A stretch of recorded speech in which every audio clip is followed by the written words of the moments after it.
Hey, we back chilling with Tupac. This man is multimedia. Not only is he a recording artist, he's also an actor. But before we get into the acting, I want to say, how did you first get down with Suge Knight and Death Row? Suge, I used to always see Suge. When they did the soundtrack for Murder Was the Case, it was when I was going through all those legal problems, and he was like, yo, give me a song, dog. And I was like, yeah, you can get whatever you want. You know, gave him a song. And it was like the most I ever got for a soundtrack. I mean, the most I ever got for a song. It was damn near album budget. I mean, I think I got like something like 200,000 or 150,000 for one song. And the song, they didn't even use it, but I still got paid. You know what I mean? I got paid for everything I did on the soundtrack. And I think I did like 2 songs or something. And I remember when he did it like, yo, it wasn't even like because he was jocking me. He did it because he knew I was having crazy legal problems.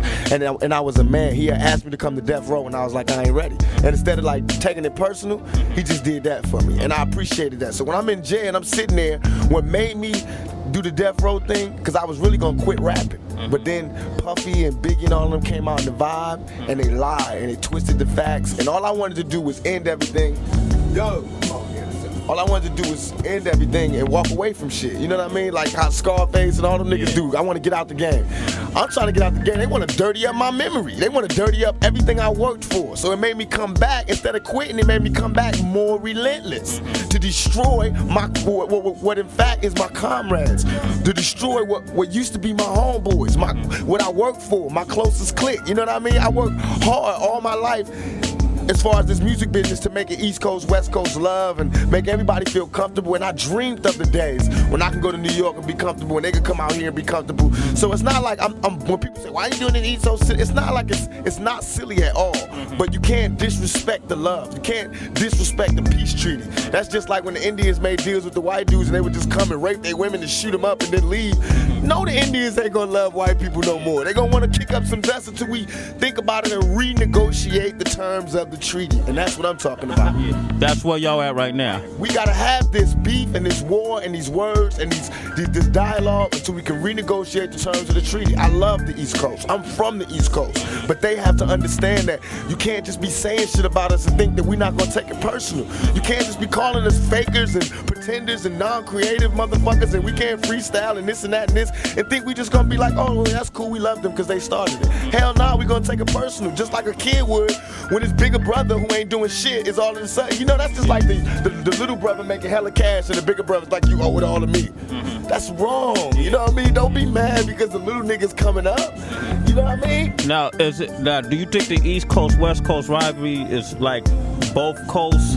Or because a lot of people think it's more Bad Boy, Death Row. It's not both coasts. What it is was that the East Coast, the people on the East Coast are real proud, real cultural, and real strong, just like we are on the West Coast. And so what happened was Biggie came at a time, just like what Hitler did with the Jews. Biggie came at a time when they were open to somebody saying, we're the master race, and these guys are nothing, and they're pretenders, and this is why we not making it in the business because of these guys. This is why we not doing nothing because of these guys. So the East Coast really not hating us, really not knowing nothing about us, but just listening to their supposed to be leader. You know, listening to the person that was representing for them. Like, yeah, okay, well, Biggie, he from Brooklyn, woo. You know what I mean? And that's what happened. And so all of a sudden people saying stuff that they didn't even know was what they was doing was like ending our culture when we started. We held it down for y'all. That's how I felt. I was in tears like, what? When y'all was out there on some, when LL was dancing with women in silver suits and niggas was on some other shit, which I'm not mad at because I might do that one day. And I love them niggas, you know what I mean? But I'm saying when you was being creative and wanting to try other boundaries, we was holding it down with this hardcore shit. Yeah. It might not have been what you wanted, but it kept rap alive for years. It kept money coming in. It let them notice us. So how could you look at us now and be like, this ain't good enough? You know what I mean? We the broken home. Y'all ain't teach us this. We ain't come from we ain't got no subways or graffiti. We learned this, in spite of the gangs, in spite of all of that, we came up with this culture. You know what I mean? So I felt like we never got what we deserved. And I took it personal because I'm from the East Coast and I know about that culture, but I know about this culture because I was here when it was getting put down. So now I'm doing what the East Coast would have did if the West Coast did this to the East Coast. I'm riding for my side. You know what I mean? You wrong. This is not right. Recognize us. And the only way the East Coast gonna recognize us is for us to do it on records, by money, by sales, and by representing it. Just like KRS-One. When PM Dawn got on stage and he had talked shit about him, what did KRS-One do? So why are people telling me I'm wrong for doing what I'm doing? They love KRS-One. He is hip-hop, am I correct? That's true. Right, so I'm hip-hop. I'm mad at Biggie, I'm rushing the nigga. What's the problem? That's real. The East Coast separate themselves from Biggie. We'll do shows in the East. Everything is beautiful. But so far, the East Coast has been with every all interviews I read, every letter I read. Niggas is like, fuck Tupac, Biggie this, Biggie. Like he's representative of the East Coast. So that's why I attack as though I do, because I'm a general and I'm a smart general. And I'm not gonna attack at no blind soldiers. I'm gonna attack at those attacking me. Only reason people is mad now is because I came out of jail and made this shit a reality. When I got out of jail, the West Coast, East Coast shit was really started. California love what I was saying, put it down. And now them niggas is mad because money is fucked up.